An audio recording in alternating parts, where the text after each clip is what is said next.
تمہاری ہمت بھی کیسے ہوئی یہ سوچنے کی کہ تم میری زندگی میں کبھی بیوی کا مقام حاصل کر سکو گی؟ احمد کی دھاڑتی ہوئی آواز نے کمرے کے حرب زدہ ماحول کو بری طرح چیر دیا تھا۔ آنیا جو بھاری سرخ روں سے جوڑے میں سمٹی پلنگ کے ایک کونے میں سر جھکائے بیٹھی تھی، اس کی گرجدار آواز پر ایک سوکھے پتے کی طرح کانپ اٹھی۔ اس کی آنکھوں سے آنسوؤں کی لڑیاں ٹوٹ کر اس کے مہندی لگے ہاتھوں پر گر رہی تھی۔ کمرے کو پھولوں سے سجایا گیا تھا، لیکن احمد کی آنکھوں میں سلگتی آگ ان تمام پھولوں کو جلا کر راکھ کرنے کے لیے کافی تھی۔ بولو، زبان کٹ گئی ہے تمہاری؟ احمد نے آنکھیں بڑھ کر پوری قوت سے ڈریسنگ ٹیبل پر رکھا شیشے کا جگ زمین پر دے مارا۔ چھناکے کی آواز سے آنیا نے اپنے کانوں پر ہاتھ رکھ لیے اور سسکیاں لینے لگی۔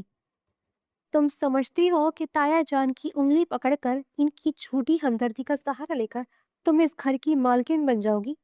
تم جس کی اس گھر میں حیثیت ایک ملازمہ سے زیادہ کبھی نہیں رہی، تم نے سوچ بھی کیسے لیا کہ احمد عبدالستار تمہیں اپنی عزت بنا کر اس کمرے میں رکھے گا؟ احمد کا چہرہ غصے سے سرخ ہو رہا تھا۔ وہ چلتے ہوئے اس کے قریب آیا اور جھک کر انتہائی حقارت سے اسے دیکھا۔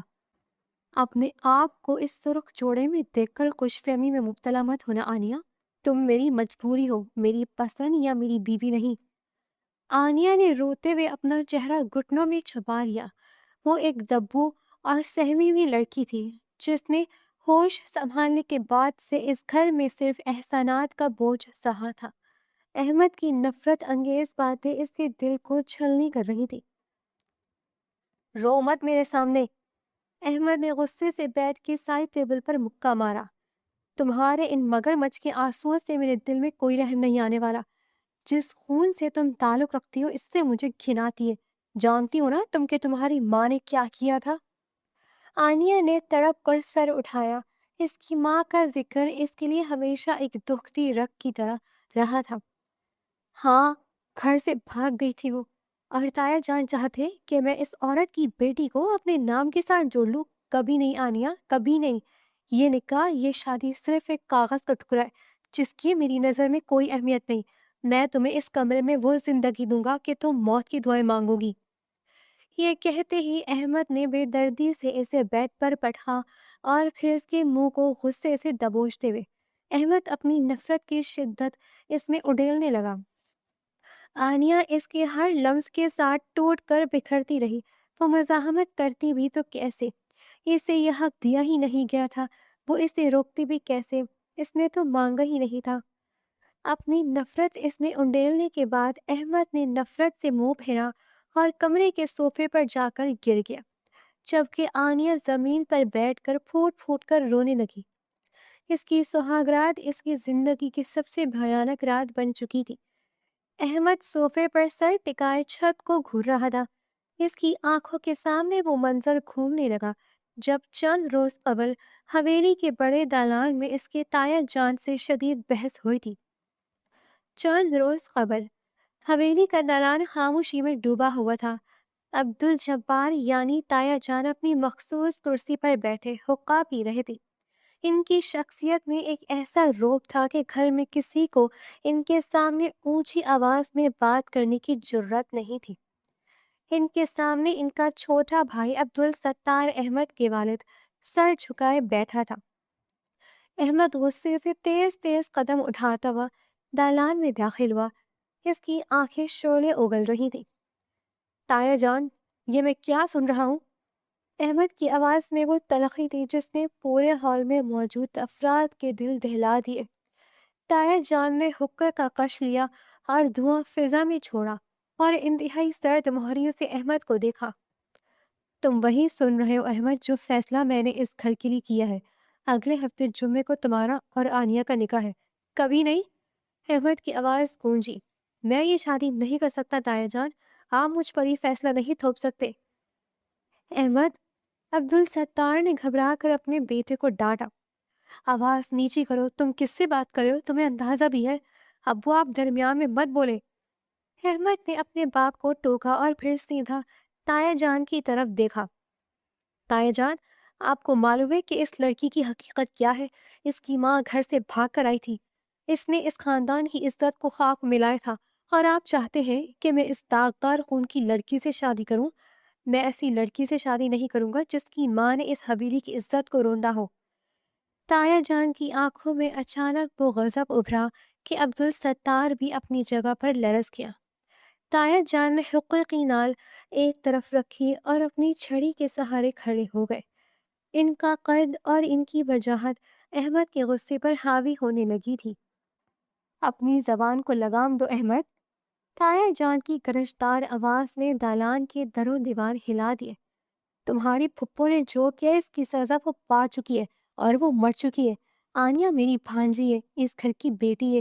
اس بچی کا کیا قصور ہے کہ تم اسے تانے دے رہے ہو؟ قصور ہے یا نہیں، میں اس سے شادی نہیں کر سکتا۔ وہ لڑکی ایک ملازمہ کی طرح رہتی ہے اس گھر میں، نہ اس کا کوئی وقار ہے، نہ معیار، اور نہ ہی کوئی حیثیت۔ میری زندگی کو کہ کچھ خواب ہے تایا جان، میں اس دبو اور روتی ہوئی لڑکی کو اپنے گلے نہیں باندھ سکتا۔ احمد پوری ڈھلائی سے ان کی آنکھوں میں آنکھیں ڈال کر کھڑا تھا۔ تایا جان نے چند لمحے اس کی بغاوت کو دیکھا، پھر ایک سرد مسکراہٹ ان کے ہونٹوں پر ابھری۔ بہت اچھے، تو میرے بھتیجے کو اب مجھ سے بغاوت کرنی ہے۔ ٹھیک ہے احمد، میں تمہاری بات مان لیتا ہوں، تم مت کرو آنیا سے شادی۔ احمد کو ایک لمحے کے لیے لگا کہ شاید اس نے جنگ جیت لی ہے، لیکن تایا جان کے اگلے جملے نے اس کے پیروں تلے سے زمین کھینچ لی۔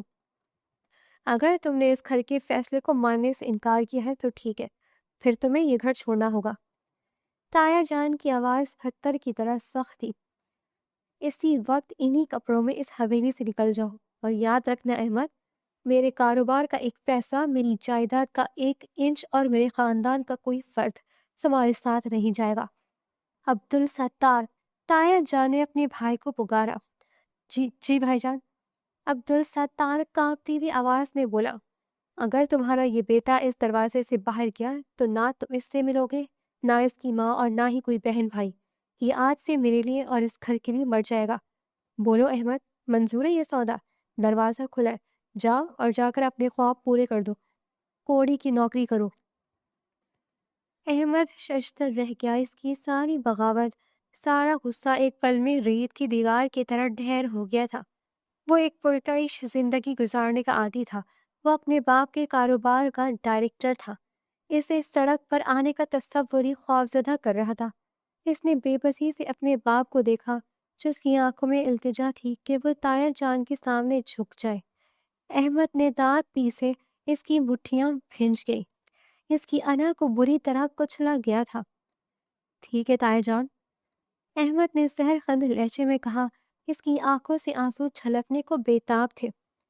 میں کروں گا آنیا سے شادی۔ آپ نے مجھے مجبور کیا ہے، لیکن یاد رکھیے گا، آپ اس کا ہاتھ میرے ہاتھ میں دے تو رہے ہیں، لیکن میں اسے کبھی اپنی بیوی کا مقام نہیں دوں گا، کبھی نہیں۔ یہ کہہ کر احمد طوفان کی طرح دالان سے باہر نکل گیا تھا، جبکہ تایا جان نے اطمینان سے واپس اپنی کرسی پر بیٹھ کر حقے کی نالی اٹھا لی تھی۔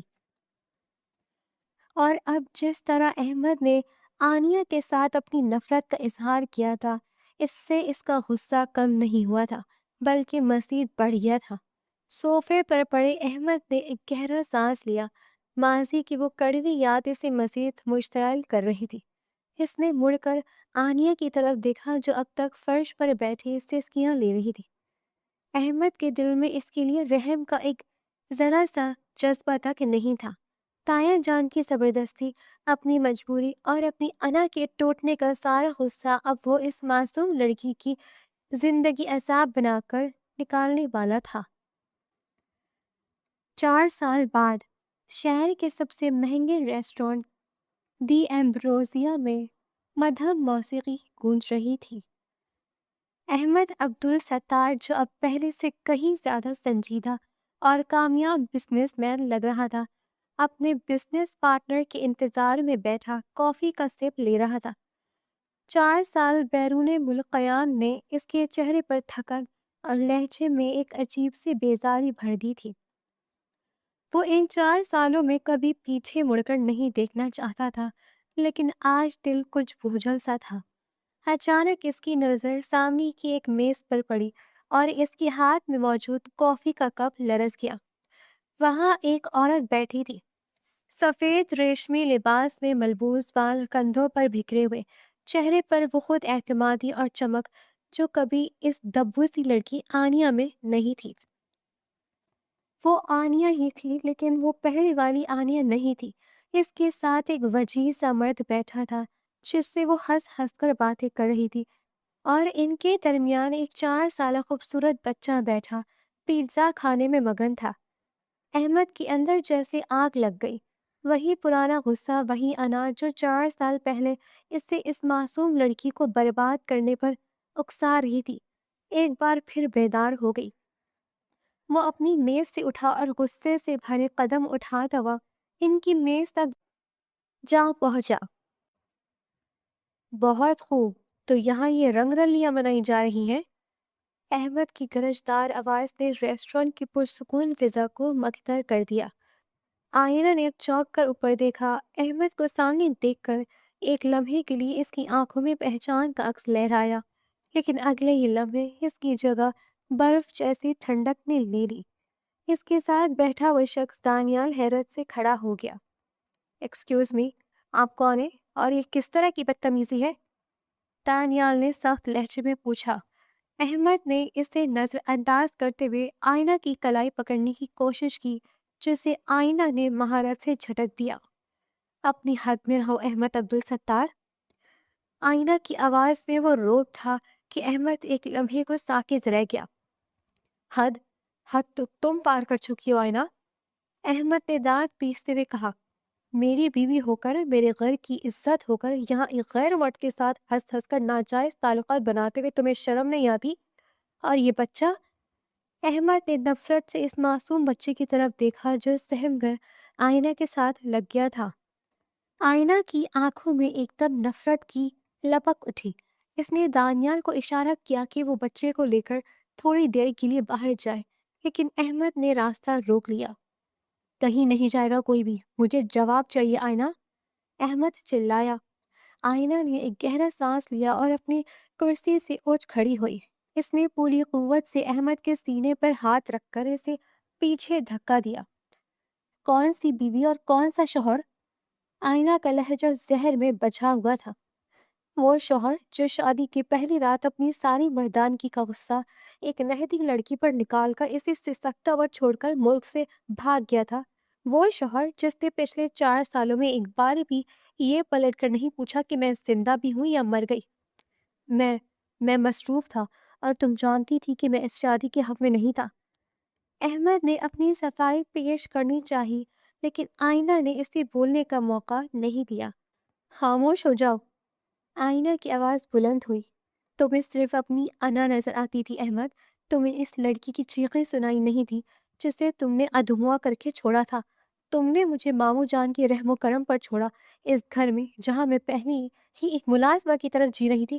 لیکن یاد رکھنا، اس رات تم نے صرف میری نسوانیت کو نہیں روندا تھا، بلکہ تم نے اس لڑکی کو مار دیا تھا جو تمہاری عزت کرنا چاہتی تھی۔ احمد نے اس بچے کی طرف اشارہ کیا جس کی آنکھیں بالکل احمد جیسی تھی۔ یہ بچہ کس کا ہے؟ آئینہ مجھے سچ بتاؤ ورنہ میں… آئینہ نے قہقہہ لگایا، ایک ایسا قہقہہ جس میں صرف درد تھا۔ تمہاری غیرت اب جاگی ہے۔ 4 سال بعد یہ بچہ میرا ہے احمد، صرف میرا۔ اس کا تم سے کوئی لینا دینا نہیں۔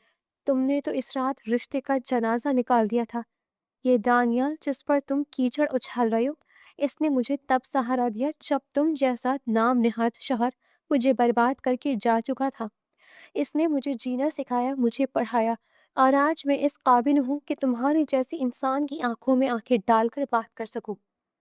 آئینہ، میں ابھی بھی تمہارا قانونی شوہر ہوں، میں تمہیں عدالت لے جا سکتا ہوں، احمد نے دھمکی دی۔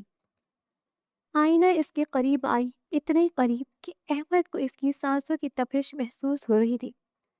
عدالت ضرور جانا احمد، میں بھی دنیا کو بتانا چاہتی ہوں کہ عظیم احمد عبدالستار نے اپنی شادی کی پہلی رات ایک معصوم لڑکی کے ساتھ کیا سلوک کیا تھا۔ ہم دیکھیں گے کہ معاشرے کس مجرم قرار دیتا ہے۔ یہ کہہ کر آئینہ نے نفرت سے احمد کو دکھا اور بچے کا ہاتھ تھام لیا۔ چلو دانیال، یہاں کی ہوا میں گھٹن ہے، کسی گندی نالی کی بو آ رہی ہے۔ آئینہ مڑی اور تیزی سے ریسٹورنٹ کے دروازے کی طرف بڑھ گئی۔ احمد وہیں کھڑا رہ گیا، اس کا دماغ سن ہو چکا تھا۔ آئینہ کی باتوں نے اس کے دل و دماغ پر ہتھوڑے برسائے تھے۔ اسے اپنی زندگی میں پہلی بار اپنی ہار کا احساس ہو رہا تھا۔ اچانک اس کی نظر اس چھوٹے بچے پر پڑی جو جاتے جاتے پیچھے مڑ کر احمد کو حیرت سے دیکھ رہا تھا۔ اس بچے کی معصوم صورت، اس کی بھولی بالی آنکھیں، احمد کے دل میں ایک عجیب سی ٹیس اٹھی۔ نہیں، یہ نہیں ہو سکتا، احمد بڑبڑایا۔ وہ دیوانہ وار ریسٹورنٹ سے باہر کی طرف لپکا۔ اس کا دل اسے چیخ چیخ کر کہہ رہا تھا کہ وہ بچہ کسی اور کا نہیں، اس کا اپنا خون ہے۔ وہ بچہ جس کی نفرت کی رات کی نشانی ہو سکتا تھا، وہ بچہ جس کے بارے میں اسے کبھی بتایا ہی نہیں گیا تھا۔ وہ ریسٹورنٹ کے پارکنگ لاٹ میں پہنچا تو دیکھا کہ آئینہ دانیال کی گاڑی میں بیٹھ رہی تھی۔ آئینہ رکو، میری بات سنو، احمد چلایا اور گاڑی کے پیچھے بھاگا، لیکن گاڑی تیزی سے سڑک پر غائب ہو گئی۔ احمد وہیں سڑک کے کنارے گھٹنوں کے بل بیٹھ گیا۔ 4 سال کی نفرت، تکبر اور انا آج ایک پل میں خاک ہو چکی تھی۔ اسے آئینہ سے زیادہ اس بچے کی وہ آخری جھلک تڑپا رہی تھی۔ وہ میرا بیٹا ہے، وہ میرا بچہ ہے۔ احمد کے لبوں سے نکلی یہ سسکی رات کی خاموشی میں گم ہو گئی، لیکن اس کی زندگی میں اب ایک نیا طوفان دستک دے رہا تھا۔ احمد کے قدموں میں اجنبیت تھی، حالانکہ یہ وہی حویلی تھی جہاں اس کا بچپن گزرا تھا۔ پرشکوا در و دیوار، وہی پرانے قد آدم آئینے، اور دالان میں بچھی تایا جان کی مخصوص کرسی، سب کچھ وہی تھا، بس احمد بدل گیا تھا، یا شاید اس کی دنیا بدل گئی تھی۔ جب وہ حویلی کے بڑے دروازے سے داخل ہوا تو ملازمین اسے دیکھ کر ٹھٹک گئے۔ احمد عبدالستار 4 سال بعد لوٹا تھا، مگر اس کے چہرے پر گھر واپسی کی کوئی خوشی نہ تھی، بلکہ ایک دہتا ہوا غصہ اور تڑپ تھی۔ احمد، اس کی ماں زبیدہ بیگم جو دالان میں تسبیح پڑھ رہی تھی، اسے دیکھ کر ہکا بھکا رہ گئی۔ ان کے ہاتھ سے تسبیح گر گئی۔ میرا بچہ آ گیا، احمد بیٹا، تم اتنے سالوں بعد؟ وہ لپک کر اس کے گلے لگی، ان کی آنکھوں سے ممتا کے آنسو بہہ نکلے۔ احمد نے بے حس و حرکت اپنی ماں کو خود سے لپٹے رہنے دیا۔ اس کی نظریں حویلی کی ایک کونے کا جائزہ لے رہی تھی۔ اس کی خاموشی اور تنفر بھرا انداز زبیدہ بیگم کو پریشان کر گیا۔ تم نے کوئی اطلاع نہیں دی بیٹا؟ ہم تو تمہاری راہ تکتے تھک گئے تھے۔ تمہارے تایا جان اور ابا نے تو جیسی امید ہی چھوڑ دی تھی۔ انہوں نے احمد کا چہرہ اپنے ہاتھوں میں لیا۔ آئینہ کہاں ہے؟ احمد نے بغیر کسی تمہید کے انتہائی سرد لہجے میں پوچھا۔ زبیدہ بیگم کے چہرے پر جمی ممتا کی مسکراہٹ ایک دم غائب ہو گئی۔ انہوں نے احمد کا ہاتھ چھوڑ دیا اور چند قدم پیچھے ہٹ گئی۔ آئینہ، آج 4 سال بعد تمہیں اس کی یاد آئی ہے؟ میں نے پوچھا ہے وہ کہاں ہے؟ احمد کی آواز میں گرج پیدا ہوئی۔ آج میں نے اسے شہر کے ایک ریسٹورانٹ میں ایک غیر مرد کے ساتھ دکھائے۔ وہ اس حویلی کی بہو ہے۔ اسے یہ اجازت کس نے دی کہ وہ باہر گھومے؟ اور وہ بولتے بولتے رک گیا۔ اس کے ذہن میں اس چھوٹے بچے کی تصویر گھوم گئی جس کی آنکھیں بالکل اس جیسی تھی۔ بہو؟ زبیدہ بیگم نے ایک تلخ ہنسی ہنسی۔ جسے تم سہاگرات کی صبح ایک زندہ لاش بنا کر چھوڑ گئے تھے، اسے بہو کہہ رہے ہو؟ احمد، تم تو اگلے ہی دن ملک چھوڑ کر چلے گئے تھے، لیکن اس لڑکی نے جو عذاب سہا، اس کا تمہیں اندازہ بھی ہے؟ احمد کا سانس پھولنے لگا۔ مطلب کیا ہے آپ کا؟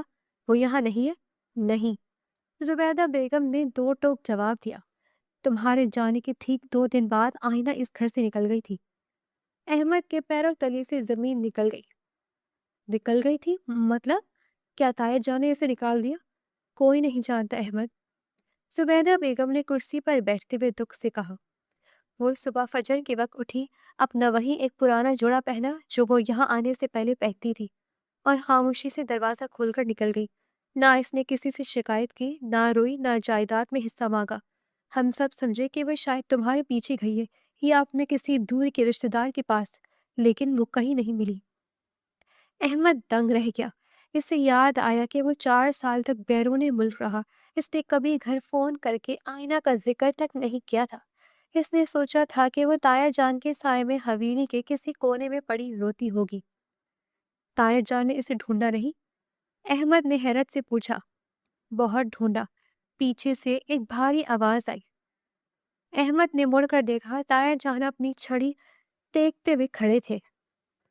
ان کے چہرے پر وقت نے گہری جھریاں ڈال دی تھی، لیکن ان کی آنکھوں کا جاہو جلال آج بھی برقرار تھا۔ تایا جان؟ احمد کی آواز دھیمی ہو گئی۔ ہاں احمد، میں نے شہر کا چپا چپا چھان مارا تھا، لیکن اس لڑکی کو زمین نکل گئی یا آسمان کھا گیا، کچھ پتہ نہیں چلا۔ عبدالجبار اس کے قریب آئے۔ تم تو اسے داغدار خون کہتے تھے نا؟ تم تو کہتے تھے وہ دبو ہے، ملازمہ ہے، لیکن اس لڑکی نے اپنی خودداری کی خاطر اس عظیم الشان حویلی کو ٹھوکر مار دی اور ایک ایسی گمنامی میں چلی گئی جہاں ہم میں سے کوئی اسے ڈھونڈ نہ سکا۔ احمد کا غصہ اب دھیرے دھیرے خوف اور پیشمانی میں بدل رہا تھا۔ لیکن وہ آج وہاں تھی، ایک بچے کے ساتھ۔ وہ بچہ میرا ہے۔ احمد نے لرزتی آواز میں پوچھا۔ تایا جان نے احمد کی آنکھوں میں جھانکا۔ بچہ؟ ہمیں تو یہ بھی نہیں معلوم تھا کہ وہ اس حال میں یہاں سے گئی ہے۔ اگر وہ تمہارا بچہ ہے احمد، تو سوچو اس لڑکی نے 4 سال تنہا کن حالات میں گزارے ہوں گے۔ اس نے ایک ایسے باپ کا سایہ بھی اس بچے کو دینا گوارا نہیں کیا جس نے اس کی ماں کی تسلیل کی تھی۔ احمد کے ذہن میں ریسٹورنٹ والا منظر دوبارہ گھوما، آئینہ کا وہ دھکا، اس کی آنکھوں کی وہ نفرت اور وہ جملہ، کون سا شوہر جو اپنا غصہ مجھ پر نکال کر مجھے چھوڑ کر چلا گیا تھا۔ احمد کو اپنی روح فنا ہوتی محسوس ہوئی۔ وہ 4 سال تک اپنی انا کی تسکین کے لیے دور رہا، یہ سوچ کر کہ وہ آئینہ کو سزا دے رہا ہے، لیکن حقیقت میں آئینہ نے اسے اپنی زندگی سے نکال کر اسے سب سے بڑی سزا دے دی تھی۔ وہ ایک مرد کے ساتھ تھی تایا جان۔ وہ ہنس رہی تھی، وہ بہت خوش تھی۔ احمد نے جیسے خود کو تسلی دینے کے لیے کہا۔ خوش ہونا اس کا حق ہے احمد، تایا جان نے سرد لہجے میں کہا۔ تم نے اسے مرنے کے لیے چھوڑا تھا، اگر وہ جی گئی ہے اور اس نے اپنے لیے ایک نئی اور الگ دنیا بسا لی ہے تو تم اب اسے روکنے والے کوئی نہیں ہوتے۔ تم نے 4 سال پہلے اس نکاح کو کاغذ کا ٹکڑا کہا تھا نا، اس نے اس کاغذ کو پھاڑ کر پھینک دیا ہے۔ احمد کی مٹھیاں بھیج گئی۔ نہیں، وہ میری بیوی ہے، وہ بچہ میرا خون ہے، میں اسے ایسے کسی اور کے ساتھ نہیں رہنے دے سکتا۔ تم اب بھی نہیں بدلے احمد، زبیدہ بیگم نے افسوس سے سر ہلایا۔ تم اب بھی اسے اپنی ملکیت سمجھ رہے ہو، وہ تم سے نفرت کرتی ہے اور اسے اس نفرت کا پورا حق ہے۔ احمد حویلی کے دالان سے باہر کی طرف بھاگا، اسے اب گھر میں دم گھٹتا ہوا محسوس ہو رہا تھا۔ وہ یہاں یہ معلوم کرنے آیا تھا کہ آئینہ کی جرت کیسی ہوئی کسی اور کے ساتھ گھومنے کی، لیکن یہاں اسے پتہ چلا کہ آئینہ نے تو اس کی وجود کو ہی مٹا دیا تھا۔ وہ اپنی گاڑی میں بیٹھا اور اسٹیئرنگ پر سر رکھ دیا۔ اس کی آنکھوں سے پہلی بار بے بسی کے آنسو نکلے۔ وہ بچہ جس کی صورت اس سے ملتی تھی، وہ بچہ جسے اس نے حقارت سے دیکھا تھا، وہ اس کا اپنا بیٹا تھا۔ آئینہ، تم مجھ سے میرا بیٹا نہیں چھین سکتی، اس نے دھاڑ کر کہا اور گاڑی اسٹارٹ کر دی۔ اس کی منزل اب وہ ریسٹورنٹ نہیں بلکہ وہ سوراخ تھا جو اسے آئینہ تک پہنچا سکے۔ اسے اب اپنی انا نہیں، اپنا وہ بیٹا چاہیے تھا جسے وہ پہچاننے میں ناکام رہا تھا۔ احمد عبدالستار کی رات ایک اذیت ناک بے چینی میں گزری تھی۔ حویلی سے واپس آنے کے بعد اس کی آنکھوں سے نیند کوسوں دور جا چکی تھی۔ اس کے ذہن میں صرف 2 ہی مناظر گردش کر رہے تھے، آئینہ کی آنکھوں میں سے لگتی ہوئی نفرت اور اس چھوٹے سے بچے کا معصوم چہرہ جس میں اسے اپنا عکس صاف دکھائی دیا گیا تھا۔ اگلے ہی صبح احمد نے اپنے تمام ذرائع اور پرائیویٹ انویسٹیگیٹرز کو کام پر لگا دیا۔ وہ کسی بھی قیمت پر آئینہ کا مکمل کچا چھٹا جاننا چاہتا تھا۔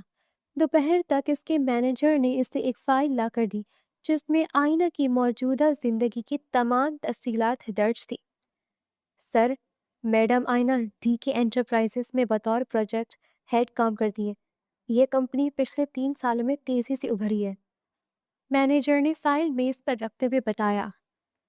ڈی کے انٹرپرائزز، اس کا مالک کون ہے؟ احمد نے فائل کے ورق پلٹتے ہوئے پوچھا۔ دانیال کمال سر۔ احمد کے ہاتھ ایک دم رک گئے، یہ وہی دانیال تھا جو گزشتہ روز ریسٹورانٹ میں آئینہ کے ساتھ بیٹھا تھا۔ احمد کی مٹھیاں بھنج گئیں۔ اس کی رگوں میں ایک بار پھر وہی پرانی جلن اور حسد دوڑنے لگا تھا، لیکن اس بار اس کے ساتھ ایک عجیب سا خوف بھی شامل تھا۔ وہ اپنی جگہ سے اٹھا، گاڑی کی چابیاں اٹھائی اور سیدھا ڈی کے انٹرپرائزز کی طرف نکل گیا۔ شہر کے وسط میں واقع ڈی کے انٹرپرائزز کی شاندار شیشے کی عمارت اس بات کا ثبوت تھی کہ یہ کمپنی کتنی کامیاب تھی۔ احمد تیز قدموں سے چلتا ہوا سیدھا ریسیپشن پر پہنچا۔ مجھے آئینہ سے ملنا ہے ابھی۔ احمد کا لہجہ ایسا تھا کہ ریسیپشنسٹ گھبرا گئی۔ سر، میڈم ابھی ایک میٹنگ میں ہے، کہ آپ کی اپائنٹمنٹ ہے؟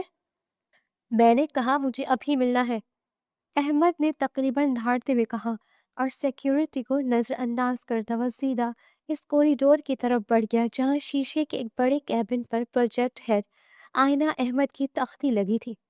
اس نے بغیر دروازہ کھٹکھٹائے کیبن کا دروازہ کھول دیا۔ آئینہ اپنی کرسی پر بیٹھی لیپ ٹاپ پر کچھ ٹائپ کر رہی تھی۔ وہ ایک نفیس اور باوقار سیاہ رنگ کے لباس میں ملبوس تھی۔ اس کے چہرے پر ایک ایسی سنجیدگی اور خود اعتمادی تھی جس نے ایک لمحے کے لیے احمد کو دروازے پر ہی ساکت کر دیا۔ احمد کو دیکھ کر آئینہ کی انگلیاں کی بورڈ پر رک گئی۔ اس نے ایک گہرا سانس لیا اور اپنی اینک اتار کر میز پر رکھی۔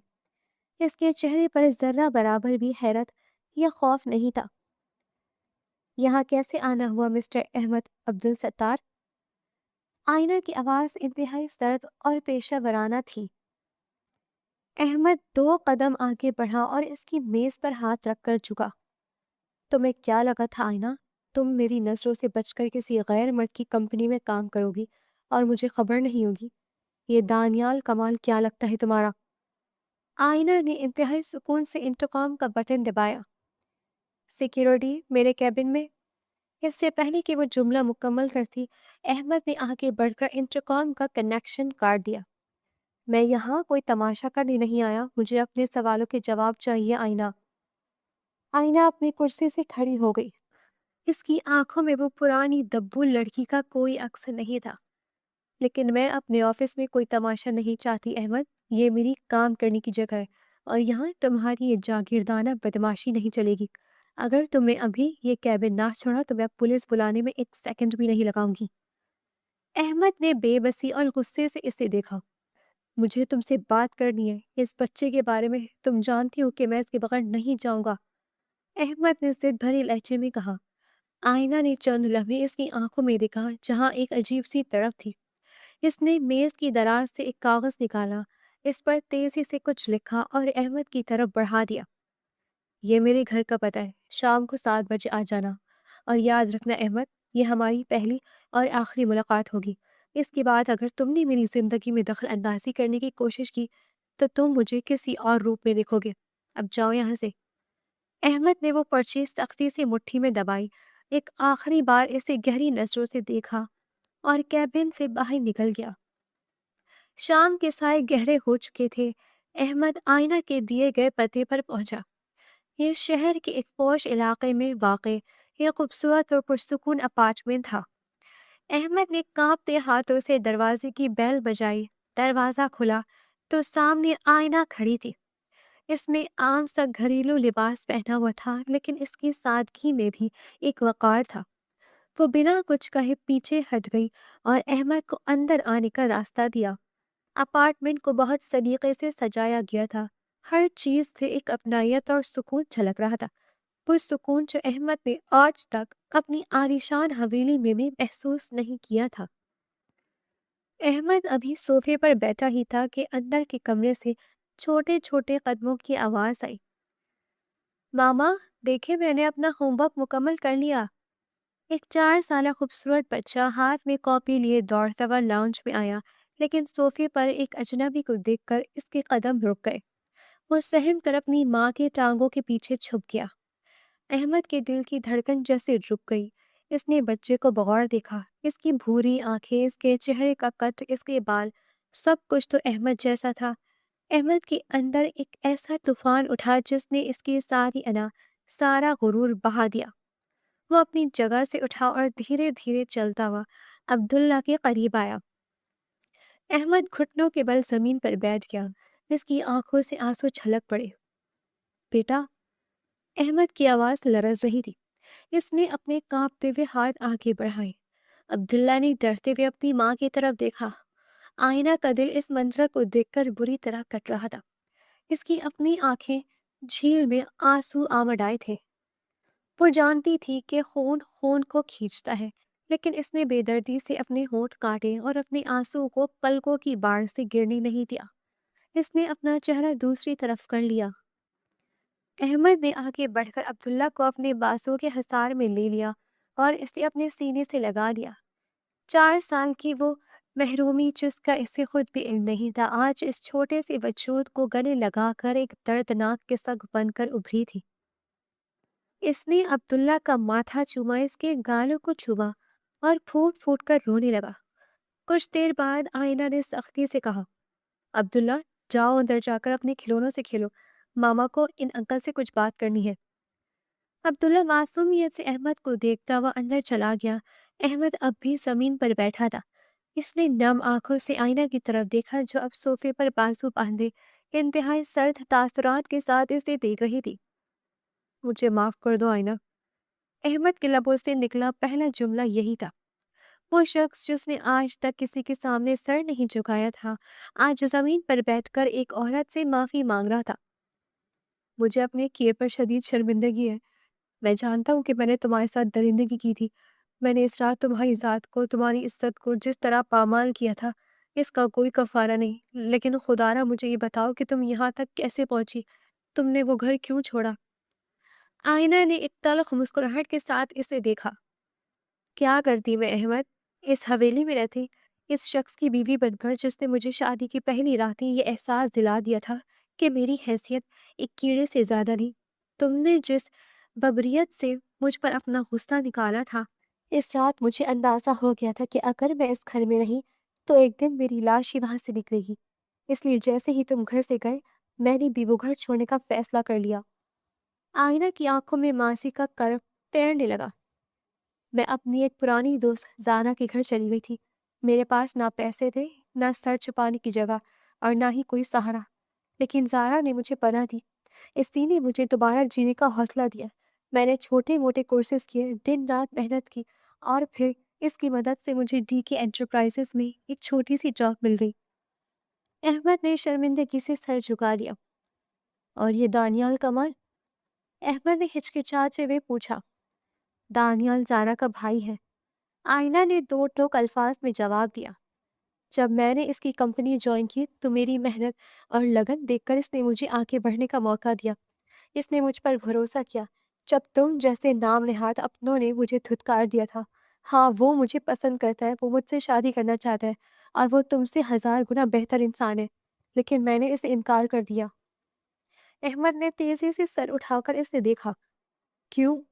کیونکہ میرا پہلا تجربہ ہی اس قدر بھیانک اور گھناؤنا رہا ہے کہ مجھے اب لفظ شوہر سے ہی گھن آتی ہے۔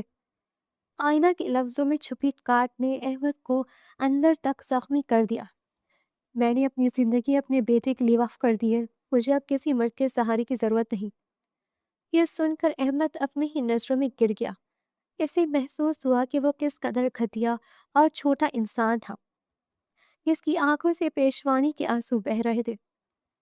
آئینہ، میں جانتا ہوں میری غلطیوں کی کوئی معافی نہیں ہے۔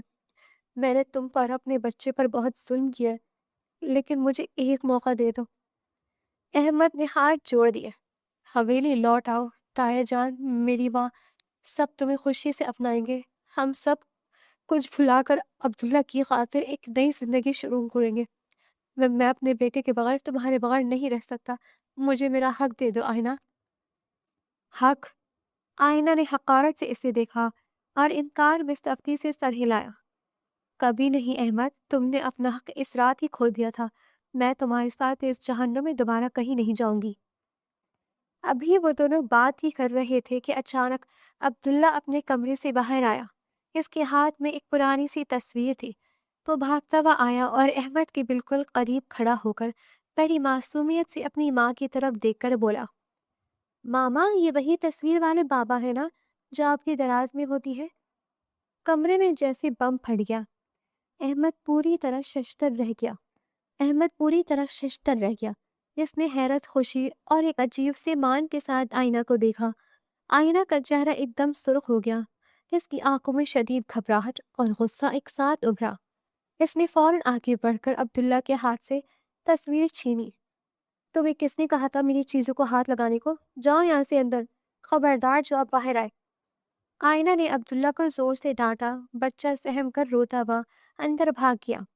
احمد دھیرے سے اپنی جگہ سے کھڑا ہوا۔ اس کے ہونٹوں پر ایک فاتحانہ لیکن دکھ بھری مسکراہٹ تھی۔ اسے سمجھ آ گیا تھا کہ آئینہ نے اپنے بیٹے کے دل میں اس کے باپ کے لیے نفرت نہیں بلکہ ایک پہچان بٹھائی تھی۔ وہ اسے بھلا نہیں پائی تھی۔ اگر تم نے آج تک مجھے بھلایا نہیں ہے آئینہ، اگر تم نے میرے بیٹے کو میری تصویریں دکھا کر بڑا کیا ہے، تو پھر یہ سب کیوں کر رہی ہو؟ احمد اس کی اتنے قریب آ گیا کہ آئینہ کو پیچھے ہٹنا پڑا۔ تم اس عبداللہ کو وہی بچپن دینا چاہتی ہو جس کرب سے تم خود گزری ہو، ایک یتیم کا بچپن، ایک بغیر باپ کے بچے کا بچپن جسے معاشرہ تانے دیتا ہے۔ اسے چھوڑ دو آئینہ، بہتر یہی ہے کہ میرے ساتھ گھر چلو، ہم ایک نئی زندگی نئی طریقے سے شروع کریں گے، یہ میرا حق بھی ہے اور میرے بیٹی کی ضرورت بھی۔ احمد نے اس بار قدرے تحکمانہ اور جذباتی لہجے میں کہا۔ آئینہ نے آنکھیں بند کی، اس کی برداشت اب جواب دے رہی تھی۔ اس نے ایک جھٹکے سے آنکھیں کھولی اور اس کی آنکھوں سے آنسوؤں کا سیلاب بہہ نکلا۔ تم مجھے بتاؤ گے کہ میرے بچے کی ضرورت کیا ہے؟ آئینہ کی آواز گونجی، اس میں چھپا ہوا 4 سال کا درد ایک لاوے کی طرح پھٹ پڑا تھا۔ تمہیں کیا معلوم مسٹر احمد کہ میں نے کس اذیت، کس کرب سے وقت گزارا ہے؟ جب مجھے پتا چلا تھا کہ میں حاملہ ہوں تو میں خوف سے کانپی تھی کہ کہیں یہ بچہ بھی تم جیسا ظالم نہ نکلے۔ جب مجھے لیبر پین شروع ہوا تو ہسپتال کی اس ٹھنڈی دیوار کو پکڑ کر میں نے تنہا چیخیں ماری تھی، کوئی نہیں تھا میرا ہاتھ تھامنے والا۔ آئینہ کے آنسو تھمنے کا نام نہیں لے رہے تھے اور احمد مجرموں کی طرح سر جھکائے کھڑا اس کی چیخیں سن رہا تھا۔ تمہیں کیا اندازہ ہے کہ میں نے اپنے بچے کو کیسے پیدا کیا، کیسے سردیوں کی راتوں میں جاگ کر اسے سنبھالا، کیسے ڈبل شفٹ میں کام کیا تاکہ اس کی ایک ایک ضرورت پوری کر سکوں؟ تم نہیں جانتے احمد، تم تو مجھے اپنی مردانگی کے نشے میں روند کر چلے گئے تھے، اور اب جب وہ بچہ بڑا ہو گیا ہے، بولنے لگا ہے، تو تم آ گئے اپنا حق مانگنے۔ آئینہ نے آگے بڑھ کر احمد کے سینے پر زور سے دھکا دیا۔ نکل جاؤ میرے گھر سے، میں ایسا کبھی نہیں ہونے دوں گی۔ میں اپنی زندگی میں بہت آگے بڑھ چکی ہوں احمد عبدالستار، مجھے تمہارے نام کی، تمہاری حویلی کی کوئی ضرورت نہیں۔ میں اپنے بیٹے کو تنہا پال سکتی ہوں اور میں اسے کبھی تمہارے سائے میں نہیں دوں گی، جاؤ یہاں سے۔ آئینہ صوفے پر گر کر پھوٹ پھوٹ کر رونے لگی۔ اس کی سسکیاں احمد کے دل پر ہتھوڑے برسا رہی تھی۔ وہ جانتا تھا کہ اس وقت اس کا کوئی بھی لفظ، کوئی بھی دلیل آئینہ کے غصے کی آگ کو بجھا نہیں سکتی تھی۔ اس نے جو بویا تھا وہ آج کاٹ رہا تھا۔ وہ بھاری قدموں سے مڑا اور دروازے کی طرف چل پڑا۔ اس کا دل خون کے آنسو رو رہا تھا، اس کا سارا وجود شکست خوردہ تھا۔ اس نے دروازے کا ہینڈل تھاما اور ایک آخری نظر صوفے پر روتی ہوئی آئینہ کی طرف ڈالی۔ وہ وہاں سے نکل تو گیا تھا، لیکن باہر آ کر اس نے آسمان کی طرف دیکھا۔ اس کی آنکھوں میں موجود آنسو اب ایک جنون میں بدل رہے تھے۔ اس نے مٹھیاں بھیج لی اور دل ہی دل میں ایک پختہ ارادہ کیا۔ میں نے تمہیں بہت دکھ دی ہے آئینہ، میں جانتا ہوں، لیکن میں تمہیں اور اپنے بیٹے کو اس طرح نہیں چھوڑوں گا۔ یہ میری ضد نہیں، میری محبت اور میرا پچھتاوا ہے۔ میں تمہارا ہر زخم بھروں گا، میں تمہیں منا کر رہوں گا، چاہے اس کے لیے مجھے دنیا سے بغاوت کرنی پڑے یا خود کو مٹانا پڑے۔ تم اور عبداللہ صرف میرے ہو۔ رات کی تاریکی میں احمد کی آنکھوں میں ایک نئی جنگ کی چنگاری روشن ہو چکی تھی، ایک ایسی جنگ جو اسے اپنی انا سے نہیں بلکہ اپنی محبت اور اپنے گناہوں کے کفارے کے لیے لڑنی تھی۔ آئینہ کے چھوٹے سے اپارٹمنٹ میں آج خوب چہل پہل تھی۔ حویلی کے وہ لوگ جن کے سامنے کبھی آئینہ اونچی آواز میں بات کرنے کی جسارت نہیں کر سکتی تھی، آج سر جھکائے اس کے ڈرائنگ روم میں بیٹھے تھے۔ طاہر جان عبدالجبار، جن کی ایک آواز پر حویلی کے در و دیوار کانپتے تھے، آج اپنی چھڑی کے سہارے خاموشی سے صوفے پر بیٹھے تھے۔ ان کے چہرے پر رونق کی جگہ ایک گہری ندامت نے لے لی تھی۔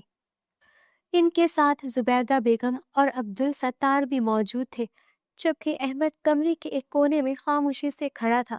اس کی نظریں صرف آئینہ پر مرکوز تھی۔ عبداللہ، جو اس اچانک ہجوم سے تھوڑا سہم گیا تھا، اب زبیدہ بیگم کی گود میں بیٹھا ان کے لائے ہوئے کھلونوں سے کھیل رہا تھا۔ زبیدہ بیگم بار بار اس کا ماتھا چومتی اور ان کی آنکھوں سے آنسو جھلک پڑتے۔ انہیں اپنے پوتے میں اپنا بیٹا احمد صاف دکھائی دے رہا تھا۔ ہمیں معاف کر دو بیٹی، زبیدہ بیگم نے روتے ہوئے آئینہ کی طرف دیکھا، جو ان سب کے سامنے ایک باوقار خاموشی کے ساتھ بیٹھی تھی۔ ہم اندھے ہو گئے تھے، ہم نے اس ظلم کو نہیں روکا جو احمد نے تم پر کیا، لیکن خدا را اب اس گھر کو، اس خاندان کو یوں سزا نہ دو۔ عبدالستار نے بھی ہاتھ جوڑ دیے۔ تم ہماری بیٹی ہو آئینہ، یہ بچہ ہمارے خاندان کا وارث ہے۔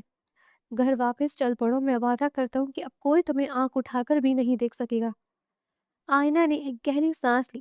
اس کی آنکھوں میں احترام تھا، لیکن اس کے لہجے میں وہ پرانی کمزوری نہیں تھی۔ آپ سب میرے بزرگ ہیں، آپ کا اس چھوٹے سے گھر میں آنا میرے لیے عزت کی بات ہے۔ آئینہ کی آواز پرسکون اور ٹھہری ہوئی تھی۔ لیکن میں اب اس حویلی میں واپس نہیں جا سکتی۔ وہ گھر اب میرا نہیں رہا، اور نہ ہی میں اب وہ آئینہ ہوں جو وہاں رہتی تھی۔ تایا جان نے دھیرے سے سر اٹھایا، ان کی آنکھوں میں آنسو تیر رہے تھے۔ میں نے ہمیشہ اس گھر کے فیصلے کیے۔ 4 سال پہلے بھی میں نے ہی تمہارا نکاح احمد سے کیا تھا، وہ میری انا کا فیصلہ تھا۔ آج میں فیصلہ نہیں کرا، آج یہ بوڑھا تم سے التجا کر رہا ہے آئینہ، اپنے ماموں کو، اس حویلی کو معاف کر دو۔ آئینہ اپنی جگہ سے اٹھی اور ماموں جان کے قریب آ کر ان کے ہاتھ اپنے ہاتھوں میں لے لیے۔ آئینہ اپنی جگہ سے اٹھی اور ماموں جان کے قریب آ کر ان کے ہاتھ اپنے ہاتھوں میں لے لیے۔ ماموں جان، میں نے آپ کو اور ممانی جان کو اسی دن معاف کر دیا تھا جب میں نے وہ گھر چھوڑا تھا۔ میرے دل میں آپ کے لیے کوئی بغض نہیں، لیکن آئینہ نے مڑ کر احمد کی طرف دیکھا۔ احمد کے دل کی دھڑکن تیز ہو گئی۔ لیکن احمد کے ساتھ میرا جو رشتہ تھا وہ اس رات ہی ختم ہو گیا تھا، آئینہ نے فیصلہ کن انداز میں کہا۔ جو کچھ اس نے میرے ساتھ کیا وہ صرف ایک غلطی نہیں تھی، وہ ایک عورت کی روح کا قتل تھا۔ میں آپ اس شخص کے ساتھ ایک چھت کے نیچے ایک بیوی کی حیثیت سے زندگی نہیں گزار سکتی۔ ہمارے تعلقات اب کبھی اس نہج تک نہیں پہنچ سکتے۔ کمرے میں موت جیسی خاموشی چھا گئی۔ احمد نے درد سے آنکھیں بند کر لی۔ وہ جانتا تھا کہ یہ دیوار ہے جسے اس نے خود اپنے ہاتھوں سے چنا تھا۔ لیکن عبداللہ، زبیدہ بیگم نے تڑپ کر کہا، کیا یہ بچہ اپنے باپ کے سائے کے بغیر بڑا ہوگا؟ آئینہ نے عبداللہ کی طرف محبت بھری نظروں سے دیکھا اور پھر احمد کی طرف مڑ کر بولی، احمد عبداللہ کا باپ ہے، میں ایک ماں ہوں اور میں اپنے بچے سے اس کے باپ کی محبت نہیں چھینوں گی۔ میں نے کبھی عبداللہ کے دل میں تمہاری نفرت نہیں ڈالی احمد، تم جب چاہو اس سے ملنے آ سکتے ہو، تم اس کی ذمہ داری اٹھانا چاہو، مجھے کوئی اعتراض نہیں، لیکن اس سب میں مجھے شامل مت کرنا، میں تمہارے ساتھ واپس نہیں جاؤں گی۔ احمد دھیرے سے چلتا ہوا آئینہ کے قریب آیا۔ اس کی آنکھوں میں وہ التجا تھی جو اس نے آج تک کسی کے سامنے نہیں کی تھی۔ آئینہ، میں جانتا ہوں میرا گناہ ناقابل معافی ہے، لیکن کیا میری سچی توبہ، میری یہ تڑپ تمہارے دل کا ایک کونا بھی نرم نہیں کر سکتی؟ کیا واقعی سب ختم ہو گیا ہے؟ کچھ چیزیں ٹوٹنے کے بعد جڑ نہیں سکتی احمد۔ آئینہ نے اپنی نظریں اس سے چرا لی، اور میں اب اس رشتے کی کرسیوں پر مزید ننگے پاؤں نہیں چل سکتی۔ حویلی والے بھاری دل کے ساتھ لیکن ایک ادھوری تسلی لے کر واپس چلے گئے کہ کم از کم انہیں ان کا وارث مل گیا تھا۔ اس دن کے بعد سے احمد کی زندگی کا محور بدل گیا۔ حویلی، کاروبار، دوست، سب کچھ پیچھے چھوڑ گیا۔ اب اس کی زندگی کا اکلوتا مقصد ہر شام آئینہ کے اپارٹمنٹ کے دروازے پر دستک دینا تھا۔ وہ روز آتا، اپنے ہاتھوں میں عبداللہ کے لیے نئے کھلونے، کتابیں اور چاکلیٹس لے کر آتا۔ وہ گھنٹوں عبداللہ کے ساتھ کھیلتا، اسے کہانیاں سناتا اور اس کی چھوٹی چھوٹی باتوں پر مسکراتا۔ آئینہ خاموشی سے کچن میں کام کرتے ہوئے یا صوفے پر کتاب پڑھتے ہوئے باپ بیٹے کے اس ملاپ کو دیکھتی رہتی۔ وہ کبھی احمد کو روکتی نہیں تھی۔ جب احمد کی جانے کا وقت ہوتا تو وہ دروازے پر کھڑے ہو کر چند لمحوں کے لیے آئینہ کی طرف دیکھتا۔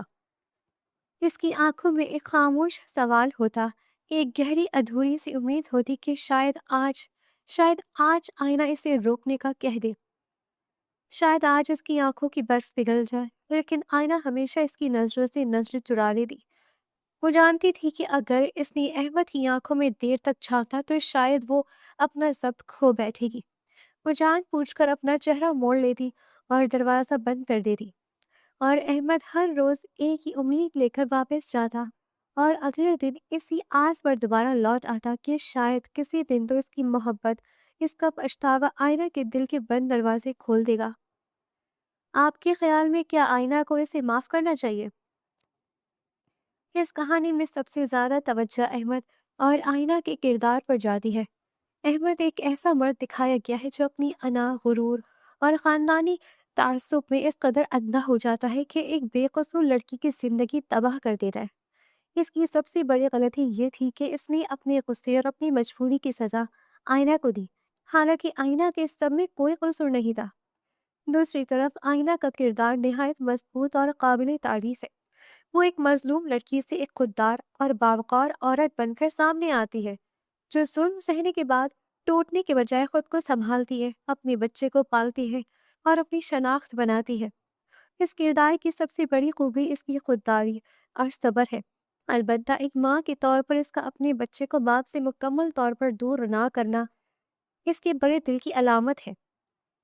کہانی دراصل ہمیں یہ سبق دیتی ہے کہ انسان کا غرور اور وقتی غصہ کبھی کبھی ایسی غلطیاں کروا دیتا ہے جن کا پچھتاوا ساری زندگی ختم نہیں ہوتا، جبکہ کسی عورت کی عزت اور جذبات کو پامال کرنا صرف ایک شخص نہیں بلکہ پوری زندگی کو زخمی کر دیتا ہے۔ اسی لیے رشتوں میں طاقت یا انا نہیں بلکہ احترام، ذمہ داری اور احساس ضروری ہوتے ہیں، کیونکہ بغض زخم وقت کے ساتھ بھرتے جاتے ہیں مگر ان کے نشان ہمیشہ باقی رہتے ہیں۔ اور آپ کو یہ کہانی کیسی لگی؟ پڑھ کر اپنی رائے کا اظہار کیجیے گا اور چینل کو سبسکرائب کر لیں۔ شکریہ۔